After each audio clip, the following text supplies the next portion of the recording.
Shalom Alejem, bienvenidos todos ustedes, ¿cómo están? Parece que el internet está un poco cargado hoy y no nos deja transmitir.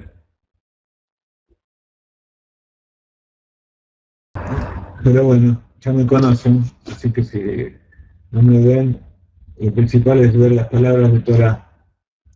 Shalom Alejem, buena semana tengan todos.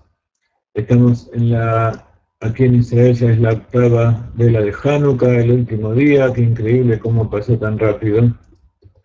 Fue una semana con muchas emociones en nuestra familia. Cumpleaños, bueno, nacimientos, y Baruch Hashem, estamos todos juntos, todos ustedes y nosotros aquí. A todos los que participan en nuestros grupos de WhatsApp, les hemos enviado, o les estamos enviando, el CD de la música que acaban de escuchar. Y si hay alguno de ustedes que no está en nuestros grupos de WhatsApp, ya saben, me envían un email y yo les envío las melodías por el email o de la manera que sea mejor. Hoy estamos en la Parashá Miketz.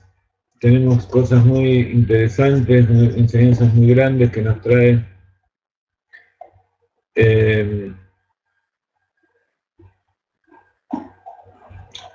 la Torá.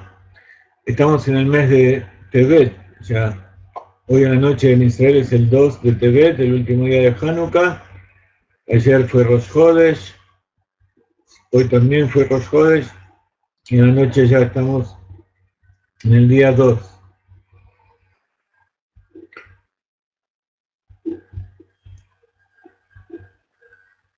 El mes de Kislev es el mes de los sueños.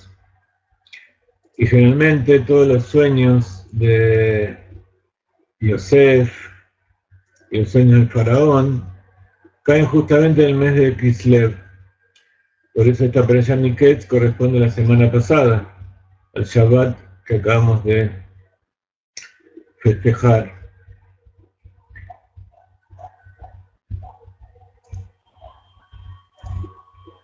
Cada mes tiene un sentido, tiene un hush. Y también tiene una letra. El mes de Kislev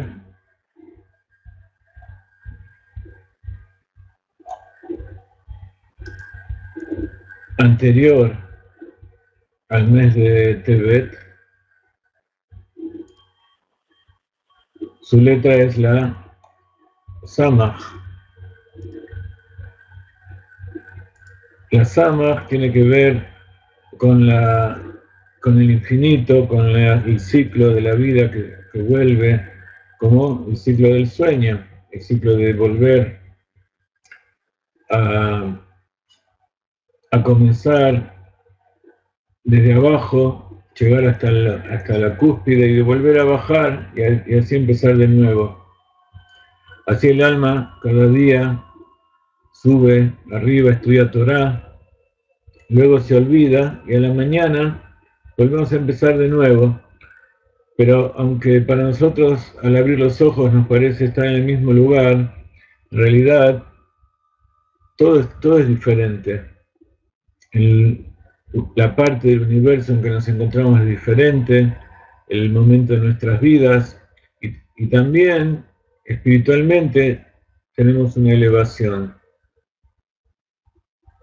Por eso ese ciclo de la vida es como un trampolín que nos lleva a elevarnos cada momento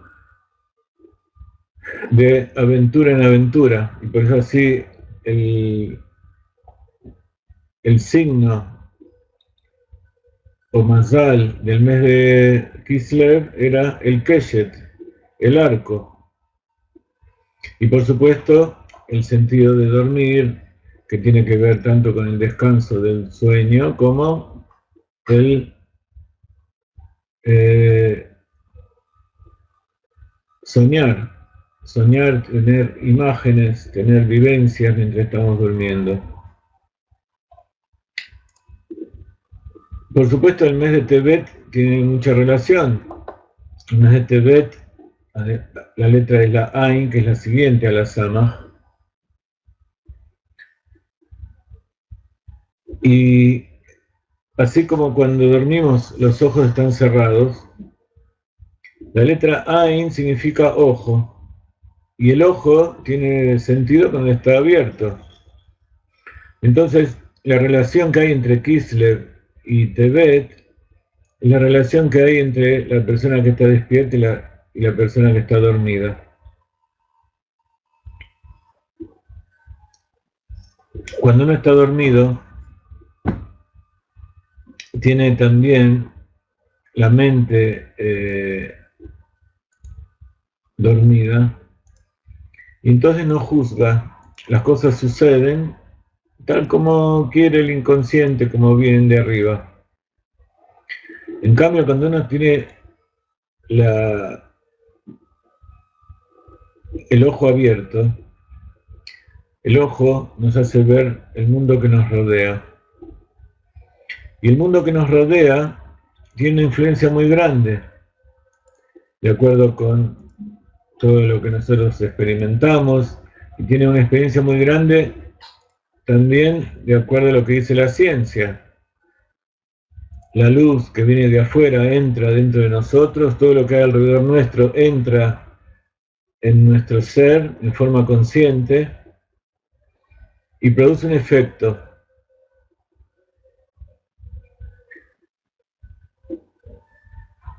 En cambio, cuando nosotros dormimos, el efecto que produce aquello que recibimos de arriba, que es más espiritual, no tiene un efecto consciente, un efecto tan fuerte como nosotros nos imaginamos. Pero en realidad es lo opuesto. Una persona que está rectificada, una persona que entiende y está conectada con la Torá, que está conectada con el Rebbe, está conectada con Dios, con su fuente de vida, sabe que dentro suyo hay algo escondido, inconsciente, que es su verdadera fuente de vida, que es parte de Dios en lo alto. Entonces, cuando uno mira con el ojo interior, cuando uno mira hacia el Tzadik, mira a la Torá, entiende cosas que cuando mira el mundo alrededor parece que fuera lo opuesto. Y así sucede.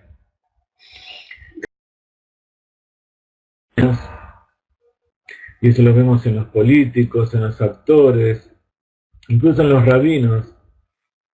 La mayoría de la gente, ya sea como hijo, como padre,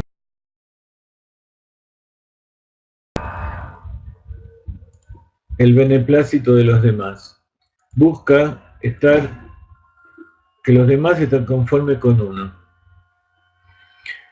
Y ese es un verdadero exilio. Cuando uno basa su vida y sus principios en lo que dicen los demás, en lo que dice el mundo, y deja de lado aquello que verdaderamente tiene adentro, está verdaderamente en una cárcel, está en un estado de prisión del cual quiere liberarse, porque siente ese sufrimiento. Y eso es lo que trae la Torá, y especialmente el Hasidut. El Hasidut, el Rebbe, trayendo las enseñanzas de su suegro, y por supuesto todos los rebes anteriores, es la Torá Shebe'al-Peh, la Torá escrita, la Torá revelada, la Torá Shebichtav, es la Torá escrita del interior de la Torá, del Hasidut. La Torá que escribió el Admura Zaken se llama Tanya. Y todos los 19 de Kislev, que festejamos la semana anterior, perdón, hace ya 10, 12 días, festejamos la salida de la cárcel del Rebbe. El Rebbe, estando en la cárcel, sintió que estaba liberado, sintió que él era libre. El Rebbe Rayat nos dio una lección cuando salió de la cárcel, el Rebbe anterior, que también estuvo preso. Allí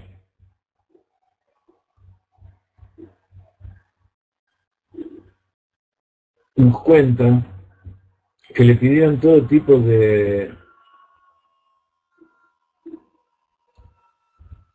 pruebas de que él en realidad creía en la Torá y creía que había en un Dios, pero que eso no era lo principal, sino que lo principal era el mundo material. Y él nunca se doblegó. ¿Y él por qué? Porque él recordó cuando el Admura Zaken estuvo en la cárcel. Cuando el Admura Zaken estuvo en la cárcel, vivió nuevamente lo que es Hanukkah. Hanukkah, que es la liberación griega, la cultura que nos lleva a pensar que solamente el mundo material es lo que cuenta y que no existe otra cosa, incluso que la sabiduría del hombre es parte de la naturaleza.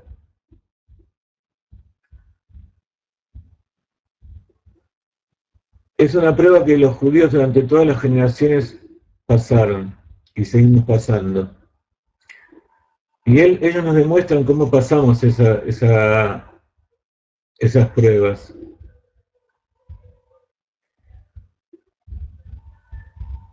Cuando el Admura Zaken, el primer Rebbe de Chabad, estuvo en la cárcel, no fue encarcelado directamente por una acusación del gobierno, sino que fue encarcelado porque los mismos opositores judíos al hasidismo, que ellos en realidad, digamos que tenían un buen motivo para ellos. Ellos pensaban que todos los cambios que traía el Baal Shem Tov iba a traer como una especie de segundo cristianismo o una religión nueva. Y eso es algo que todos los judíos tratamos todo el tiempo que nos suceda. Que a pesar de que la Torá va revelando todas sus partes interiores y cada vez vamos aprendiendo y investigando cómo cumplir los preceptos en épocas diferentes, donde hay que distintas pruebas, distintos descubrimientos, distintas formas que tenemos que hacer. De todas maneras, el origen es el mismo y nunca cambia. Es todo parte del programa de Dios que nos dio para traer al Mashiach. Entonces, los opositores del Baal Shem Tov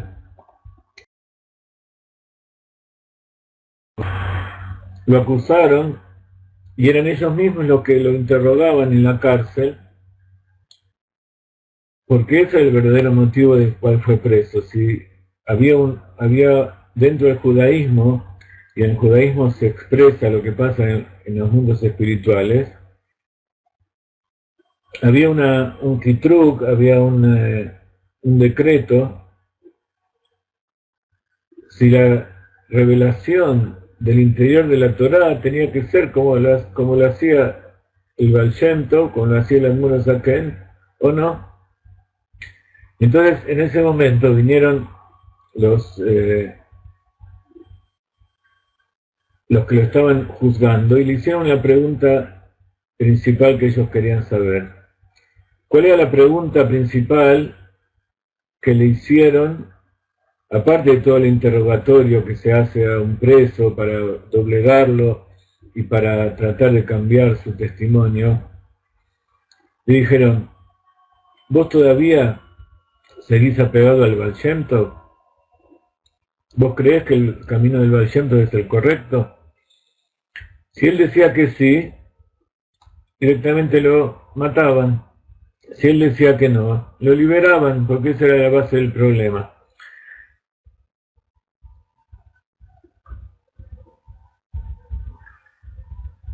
Recién acabo de escuchar una historia muy hermosa que contó hace un par de años Rav Yosef Itzhak Jacobson, que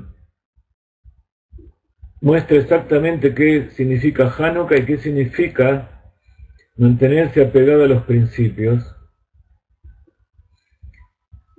por el cual millones de judíos dieron su vida durante todas las generaciones. Cuenta el Rav Jacobson que cuando el presidente Carter estaba en ejercicio, fue la primera vez que se prendió una Hanukkah en la Casa Rosada. El Sheliach de aquel momento hizo un trabajo muy importante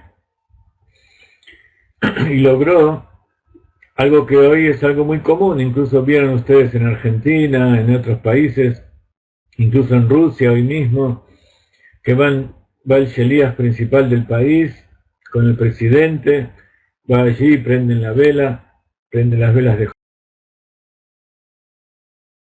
cosas, en todos lados.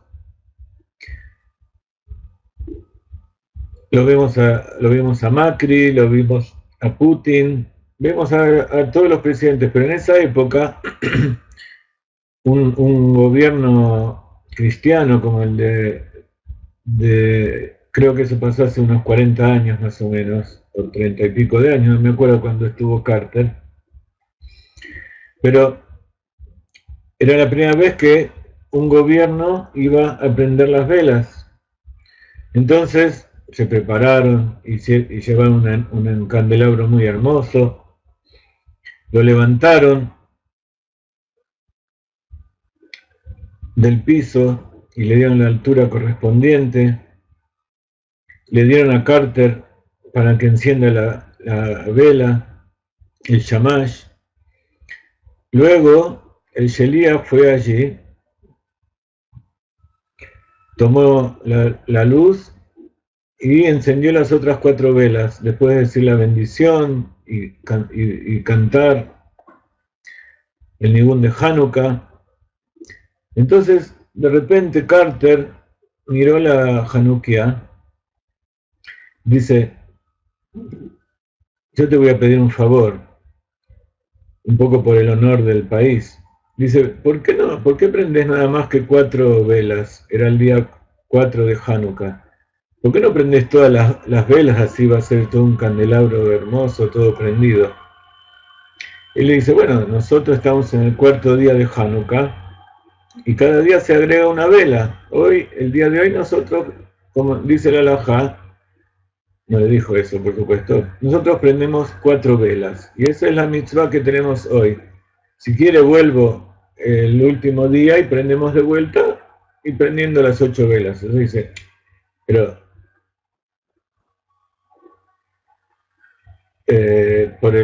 es un honor que nos vas a hacer si en vez de prender las 4 velas, prendés las 8 velas. Entonces el Sheliach se puso a pensar y por un lado decía, hoy yo no puedo prender 8 velas porque las 8 velas se prenden en el último día y esto es más que nada para hacer algo público, para que todos vean. Así que si prendo 8 velas no pasa nada, es nada más que para difundir el milagro. Cuando la mitzvah de Hanukkah es prender el candelabro en la propia casa, e incluso en el Bet Knesset, pero prender en público es una costumbre que se comenzó a hacer desde que el Rebbe de Lubavitch la impuso, para poder hacer que aquellos judíos que no están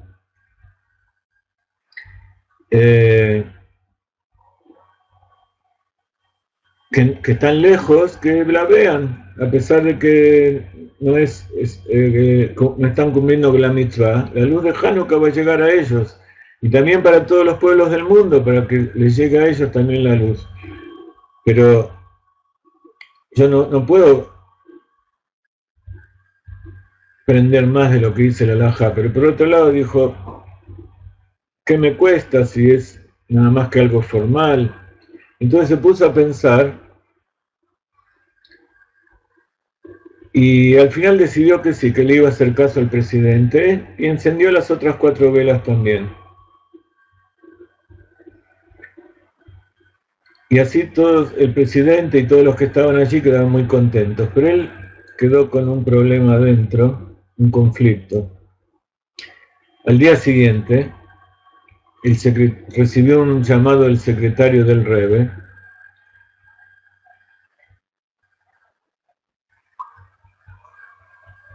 y le dijo, quiero transmitirte estas palabras que me dijo el Rebbe que te las dé.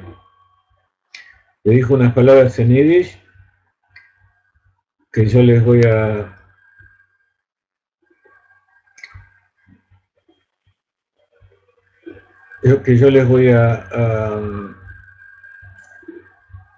decir en castellano. El Rebbe le dijo a este Sheliach, que fue el primero que consiguió que se prendan las velas en la Casa Blanca, perdón, no en la Casa Rosada, en la Casa Blanca en Nueva York, en un país cristiano, en un país que hay muchos judíos, pero como cristianos nunca quiso que todos los temas del judaísmo se propaguen. El Rebbe le dijo, yo esperaba más de vos. ¿Qué quiere decir? Que si hay que prender 4 velas, y eso es como marca la halajá, hay cosas que no se cambian, ni siquiera para quedar bien. Eso le dijo el Rebbe. Y el Rebbe, que fue nombrado el día de su cumpleaños, el Día de la Educación en Estados Unidos, el Rebbe que siempre dijo que Estados Unidos es el país de la bondad, Medina Shel Gesed. Sin embargo, el hecho de haber cambiado algo frente a los Goim, para el Rebbe significaba que no se había hecho lo que correspondía. Y eso, ¿de dónde lo trajo el Rebbe? Del momento del que el Admur HaZaken, en el momento en que le interrogaron, ahí frente a los rusos que lo estaban por condenar, podría haber dicho tranquilamente, sin que nadie lo escuche, en un lugar cerrado, no, yo no sigo al Baal Shem Tov. Inmediatamente lo liberaban, pero cuando le preguntaron, ¿vos seguís las enseñanzas del Baal Shem Tov? Él dijo, sí, yo sigo las enseñanzas del Baal Shem Tov. Inmediatamente lo condenaron y lo mandaron, pero por providencia divina se salvó. Esto es Hanukkah, y por eso Hanukkah es la fiesta más preferida del Hasidut, la más preferida del Baal Shem Tov, y eso se aprende justamente de Yosef. Yosef estuvo en la cárcel muchos años porque no quiso discutir cuando lo acusaron y no quiso, si él hubiera dejado que la esposa de Potifar haga lo que él quería con él, mancillar el pacto, entonces no hubiera pasado nada, incluso hubiera sido un gran cortesano y hubiera elevado en la escala, pero él se mantuvo puro y fue mandado a la cárcel durante muchos años. Allí en la cárcel se preocupó incluso, como dijimos en la clase anterior, de aquellos que estaban allí y que eran parte del gobierno que lo había mandado a la cárcel. Y ahora en esta perashá vemos cómo trató a sus hermanos y cómo se preocupó por ellos, a pesar de que los puso en una prueba que sirve para su rectificación. Pero todo eso, ¿por qué lo hizo? porque él tenía fe. Y tener fe no significa simplemente decir yo creo. Yo creo nada más que la consecuencia. Tener fe significa hacer lo que corresponde. Y a pesar de estar en situaciones difíciles, saber que todo es parte del plan de Dios. Entonces, así como Dios lo puso allí, así como Dios lo tuvo mucho tiempo preso, sabía que todo tenía una finalidad. Y él esperó durante todo ese tiempo y se preparó para el momento en que Dios lo iba a llamar, y siempre actuó de acuerdo a lo que le indicaba esa chispa interior. Lo mismo sucedió cuando le contó sus sueños a su papá y a sus hermanos, que hablaron mal de él y ocasionó que lo tiren a un pozo. Y esto nos enseña algo muy importante con respecto a nuestra vida diaria. No hace falta llegar a ser un presidente, o un líder, o un gran rabino, un tzadik, para que estas palabras, para que esta enseñanza nos sirva a cada uno de nosotros. Al contrario, nosotros estamos todo el tiempo esperando ser agradable a los demás, pero a costa de cambiar y de sepultar nuestra verdadera esencia. ¿Por qué? Porque pensamos que ser judío o creer en el Dios único o pensar diferente a los demás es algo que nos va a perjudicar.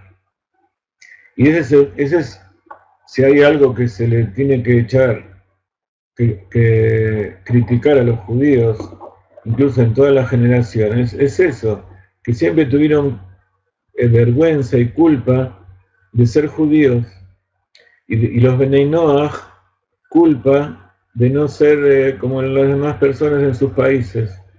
Sin embargo, la fe es saber que no solamente no hay que tener vergüenza de sacar afuera aquello que uno tiene adentro, sino que aquello que uno tiene adentro es muy bueno y que es lo mejor, no solamente para uno, sino para los demás.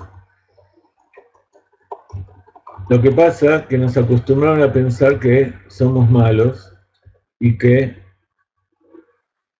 si no hacemos caso a lo que nos dicen, entonces no nos merecemos el mundo por venir, no nos merecemos el premio de Dios. Y sin embargo, es todo lo contrario. Akadosh Baruj Hu quiere a sus criaturas simplemente porque Él las creó. Y si nosotros pensamos que Dios no quiere a alguien, es porque nosotros no queremos a alguien, porque nosotros no queremos a Dios. Uno de los principios de Hasidut es el Bitul. Bitul quiere decir autoanulación. Pero incluso hay muchos rabinos que interpretan mal lo que significa la autoanulación.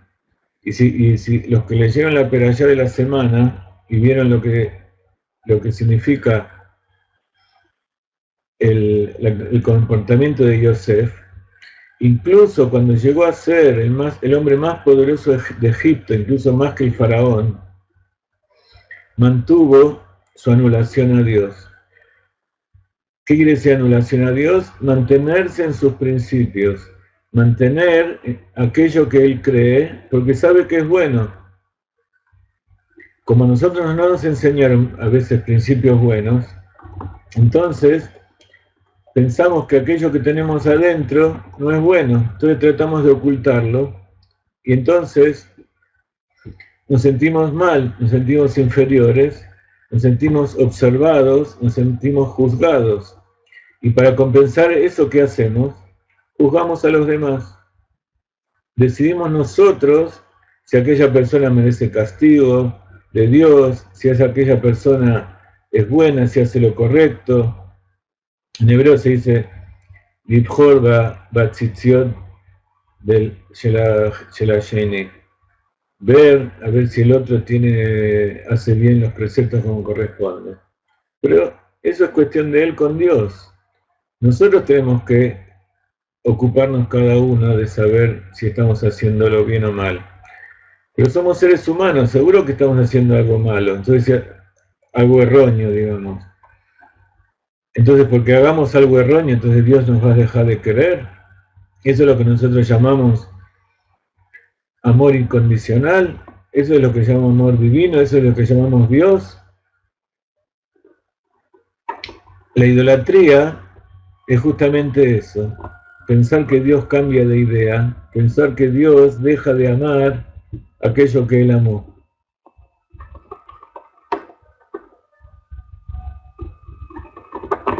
Y la autoanulación, entonces, no significa decirle al otro, decirse a uno mismo, vos no servís para nada, no sabes nada, o Dios no te toma en cuenta.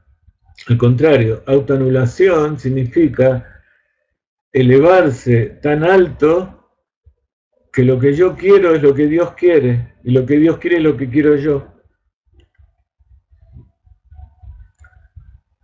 Anulación significa dejar de lado aquella parte mala que uno tiene, aquellos pensamientos malos,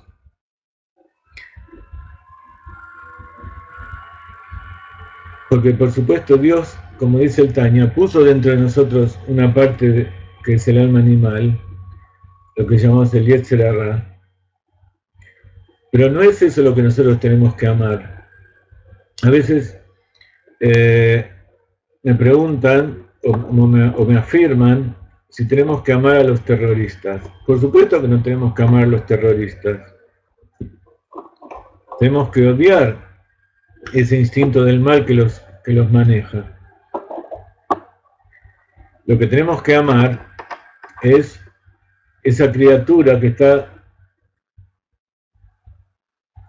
encarcelada dentro de su propio ego, dentro de esa cultura que lo llevó a matar. Pero eso no quiere decir dejarse matar, no quiere decir darle lo que ellos quieren. No, hay que ponerlos en su lugar. Pero como siempre decimos, la mejor forma de rectificar el mundo afuera es rectificar primero lo que tenemos adentro. Entonces, una vez que se rectifica lo que tenemos adentro, el mundo cambia alrededor. Esto no es algo teórico, sino que es algo que se ve todos los días. Cuando uno irradia amor, irradia buena onda, como se dice, entonces todo lo demás lo vienen a ayudar. Dice el Rebbe que el lugar más seguro para el pueblo de Israel es la tierra de Israel. Hay mucha gente dentro de la tierra de Israel que tiene miedo y dice, no, mejor hagamos lo que quieren los árabes, demos los territorios, salgamos de acá, o hagamos la paz con ellos, dejemos que tratar de dejar de lado nuestra cultura y nuestras creencias y hacer un país apto para todos. Y no se dan cuenta que eso es justamente lo contrario de lo que Dios quiere. Lo que Dios quiere es que nosotros nos afirmemos en lo que somos nosotros, que nos afirmemos en las leyes que Él nos dio, y que si alguien nos pide que cambiemos siquiera una coma de lo que Dios nos pidió, no lo tenemos que insultar ni tenemos que tampoco pelear con ellos. Simplemente decir no, decir cuál es nuestra verdad, y si alguien quiere hacer que nosotros cambiemos, ahí está el Mesirut Nefesh. Ahí está, es entregar la vida en aras de aquello que nosotros creemos. Nuevamente, entregar la vida no quiere decir dejarse matar. Entregar la vida quiere decir vivir de acuerdo a los principios que uno tiene. Entonces, ese es el cometido que Dios nos dio, de ser una luz para las naciones. Y también es el cometido que el Rebbe nos da, y que estamos aquí en Galeinay haciendo con el Rav Ginsburg, de reafirmar todos los principios de la Torá, revelar la belleza que hay en su interior y lo bello que es vivir de acuerdo con esto, para que la gente deje de tener vergüenza de ser diferente y no se deje dominar justamente por aquellos que se odian a sí mismos y nos quieren subyugar y obligar a nosotros a ser como ellos.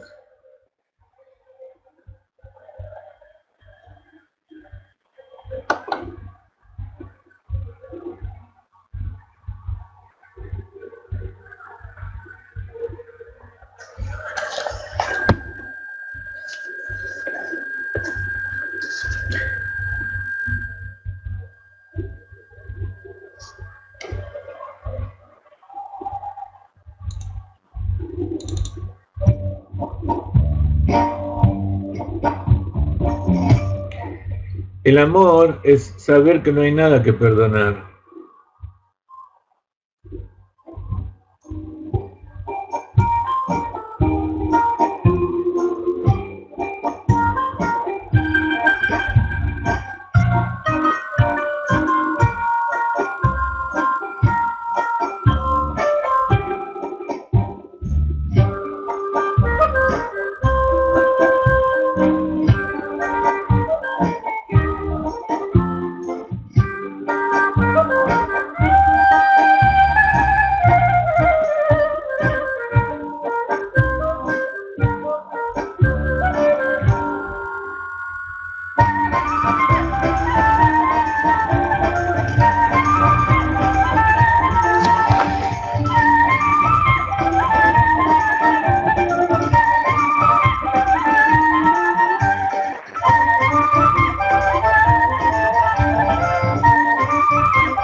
Es verdad, el amor es la fuerza interior de todas las cualidades del corazón. El amor es, como ustedes saben, la fuerza interior de la cualidad del atributo de Gesed. Pero amor, nosotros vemos que es la mitad de algo. Una persona no puede tener amor cuando no recibió amor. Una persona no puede tener amor cuando no tiene creencias firmes. No puede tener amor si vivió en un mundo que siempre lo castigó. Y una persona que vivió así no alcanza con darle amor. ¿Qué significa darle amor? Decirle yo te quiero.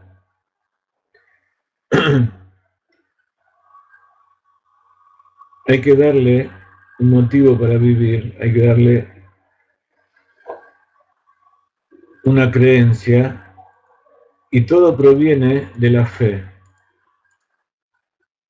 La fe es el nivel más alto del alma, es ese lugar donde está unido con Dios. Entonces, no sirve de nada hablar de amor si uno no sabe que todas las almas tienen un punto que es parte de Dios en lo alto. Y ahí es donde uno entiende que amar al prójimo es amar a Dios, amar al Creador, porque todo es el Creador. Entonces no tenemos que amar a todos, porque Dios creó cosas que no deben ser amadas. Creó parte de dentro nuestro que no deben ser amadas.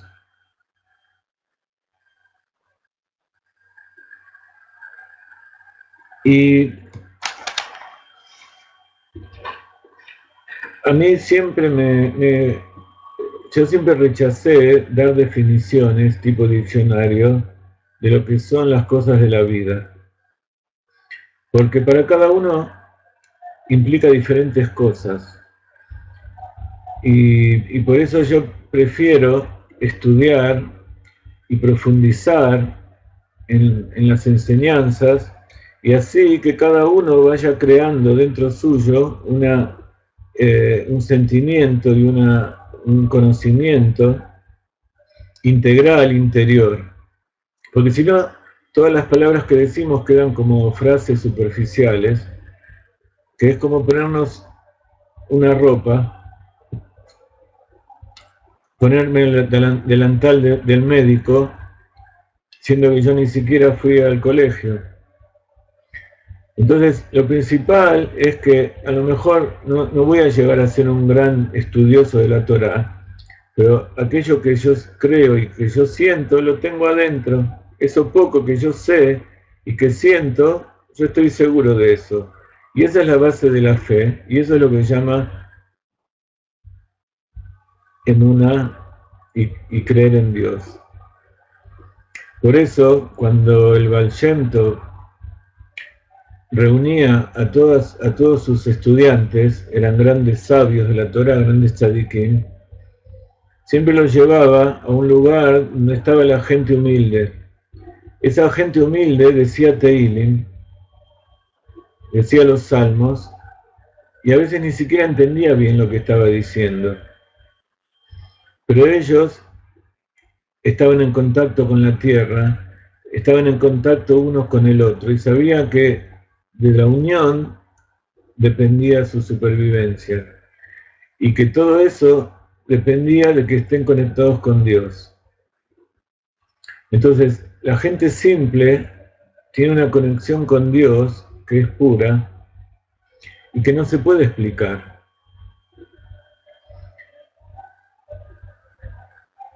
Por supuesto, a la gente simple hay que darle contenido, porque si no, esa gente que después tiene hijos y no le sabe explicar los distintos cambios que hay en la vida, entonces esa gente, los hijos se pueden ir yendo. Entonces por eso el Baal Shem Tov tenía su propio grupo de gente que después iban a ser los grandes rebes de todo el mundo. que a ellos les daba una formación, pero siempre les decía, la fe, la conexión con Dios, la conexión con el Rebbe, eso es lo principal. De ahí viene el amor, viene el temor, viene la fe, la confianza, viene todo lo que uno necesita, incluso el dinero, todo lo que Dios nos da para poder cumplir con nuestra tarea. Entonces, como nosotros sabemos, Abba, la palabra Abba,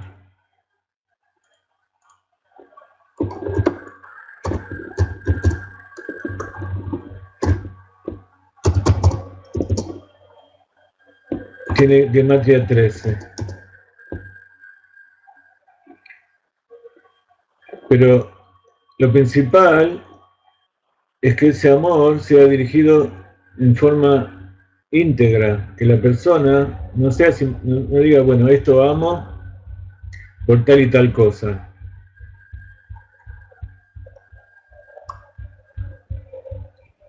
Lo principal es unirse con Dios y ser íntegros, que lo de afuera y lo de adentro sean uno.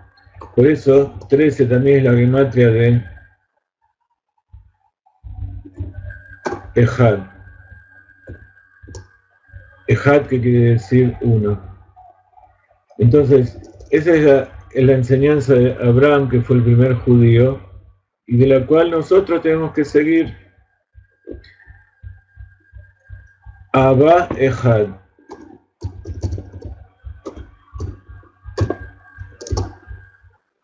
¿Qué quiere decir? Amor uno.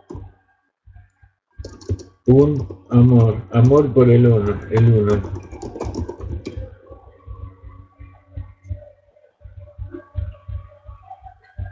Integrarse junto con la pareja, con la familia, con la comunidad, con el pueblo, con la humanidad, con la naturaleza. Ir integrando, como dice Larizal, que la verdadera rectificación es que cada parte tenga incluida dentro del suyo al todo. Y en realidad lo tiene, lo que pasa es que hay que ser conscientes de eso.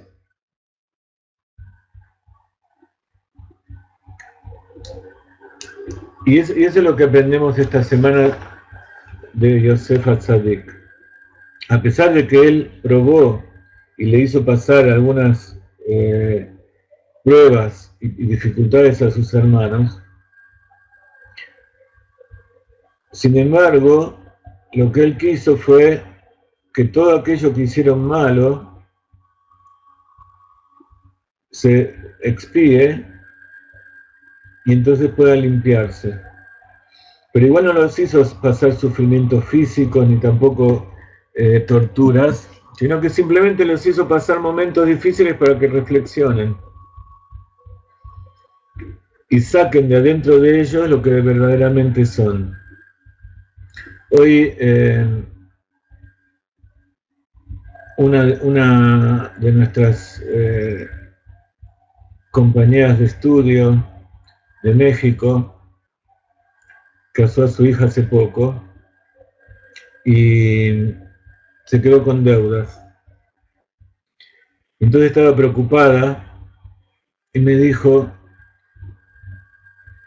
que no sabía cómo iba a ser, entonces le pregunté para cuándo era, cuánto debía, etcétera, etcétera.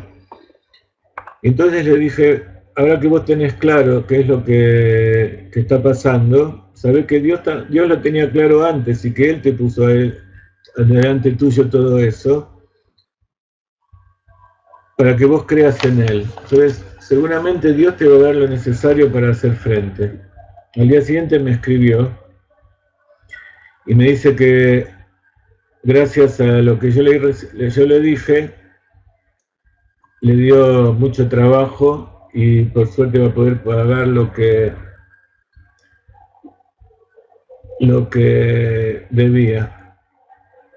Pero yo le dije que, en realidad, que no tiene que pensar que yo lo dije, sino que es Dios el que está haciendo todo esto. Incluso las palabras que yo le dije fueron palabras que Dios quiso que ella escuche, y ella escuchó. pero todavía había algún punto flojo dentro de ella. Y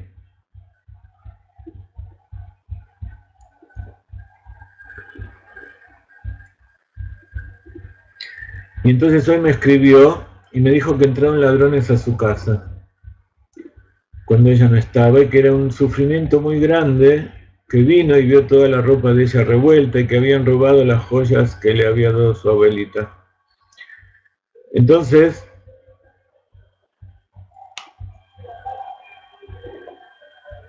ahí me di cuenta que esa rectificación que ella necesitaba para que se cumpla ese deseo en la práctica pasó a través de algo que no es lindo. Pero le dije, tenés que agradecer que no tuviste ningún problema físico, ni que te atacaron, ni que no estuviste ahí. Que se perdió un poco de oro, pero eso era la rectificación. Me dice, pero ¿qué tengo que hacer ahora? Le dije, no tenés que hacer nada, Dios te rectificó. Lo único que tenés que hacer es reconocer que todo eso vino de Dios, así como el casamiento y la deuda y el pago y el trabajo vino de Dios. Esto también vino de Dios. Y que es una rectificación para que de ahora en adelante todo sea mejor. Dice, pero ¿qué tengo que hacer yo? Le dije, tenés que seguir como hasta ahora, haciendo buenas acciones, pensando bien, creyendo en Dios y creyendo que todo lo que pasa es para bien. Y es un ejercicio mental, es como acá acaban de decir, es una decisión. También, amar también es una decisión. Entonces, como ustedes ven, hay un montón de definiciones que cada uno saca sobre lo que es el amor. Incluso cada uno piensa en distintos momentos, distintas definiciones de lo que es el amor, también siente en forma diferente. Y hay que saber que todo eso hay que integrarlo dentro de uno mismo y difundir. Dice la Perashá que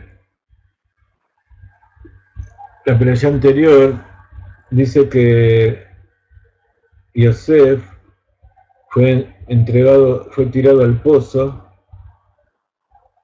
por los hermanos porque ellos le tenían envidia por lo que él hizo. Pero explica también Rashi, también explica en la Gemara que hubiera habido una forma de evitar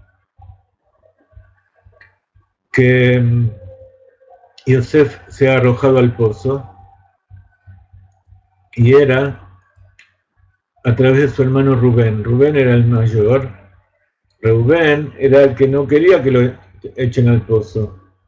Pero explican los sabios que él estaba haciendo ta'anit, estaba haciendo ayuno. Estaba ayunando para rectificarse a sí mismo. Pero en ese momento, mientras él estaba ayunando y aislándose en algún lugar, estaban poniendo a un chico inocente, lo estaban tirando a un pozo de serpientes y víboras. Entonces, ¿estaba bien lo que hizo Rubén? ¿Acaso rectificarse a uno mismo es más importante que ayudar a una persona inocente a ser salvada? Esa es la enseñanza que nos da el Rebbe constantemente. Tenemos que rectificarnos, tenemos que ser mejores, tenemos que purificarnos, pero ese no es el objetivo. El objetivo en nuestra época es ocuparnos de que le llegue la Torá, que le llegue la luz de la Torá y de Dios a todas las personas que hay en el mundo. Y si no podemos terminar de completar todo lo que nosotros queremos para nosotros, incluso si son cosas de Kedushá, son cosas sagradas que nosotros queremos rectificar, eso es Yetzer Hara. Eso no es amor. Si nosotros dejamos que alguien sufra para poder mejorar nosotros, eso es contado como un pecado. Y así le fue contado a Rubén. Entonces, toda la idea de nosotros es cumplir y apegarnos al Rebbe, porque el Rebbe es el Moshe de la generación que nos une a Dios. El apego al Rebbe significa, por un lado, estudiar lo que él nos enseña a estudiar, ver el ejemplo de cómo fue su vida y hacer lo que él nos pide, aferrarnos al Rebbe. Y a través de aferrarnos al Rebbe, al líder de la generación, que es el que Dios nos manda para que nos conectemos con él, nos conectamos con Dios. Y por eso Dios, la Torá, el pueblo de Israel, son todos uno. Son tres cosas que en realidad son uno. Y ese es el imán, es la fuente de energía del cual vive el mundo, del cual todos los pueblos del mundo tienen que beber, y a través de eso unirse.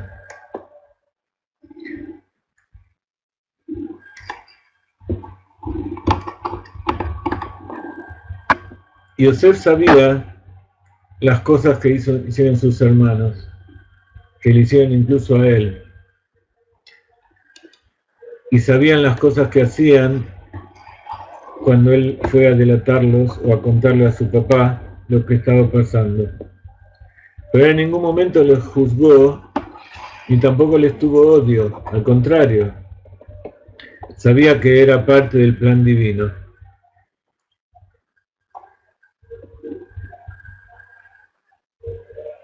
Me despido por ahora, luego vamos a seguir con nuestra clase de Zohar. Como ustedes ven, es un Zohar de Hasidut, es un Zohar de la Torá para nuestra época, para el final del exilio y el principio de la redención.